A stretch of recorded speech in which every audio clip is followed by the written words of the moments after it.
Guddu power plant میں خطرناک آتش زدگی، آگ کیسے لگی، کتنے ارب کا نقصان ہوا؟ عید کی رات گدو پاور پلانٹ میں آگ لگنے سے 747 میگا واٹ بجلی سسٹم سے نکل گئی۔ گدو پاور پلانٹ میں آتش زدگی سے قومی خزانے کو 15 ارب روپے کا نقصان ہوا۔ گدو پاور پلانٹ میں آگ بجھانے کے آلات نہیں تھے۔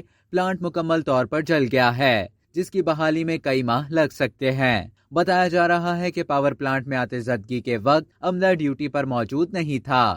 چیف انجینئر کی سربراہی میں 4 رکنی ٹیم نے تحقیقات شروع کر دیں۔ سینئر انجینئر گدو کے مطابق طوفانی بارش سے جنریٹر میں پانی چلا گیا، یہ اتفاقی حادثہ تھا، چھان بین کر رہے ہیں۔ سینئر انجینئر گدو کے مطابق پلانٹ بحال ہونے میں 1 ماہ لگے گا، نقصان اتنا نہیں ہوا جتنا بتایا جا رہا ہے، ذمہ داران کا تعین بھی کیا جائے گا۔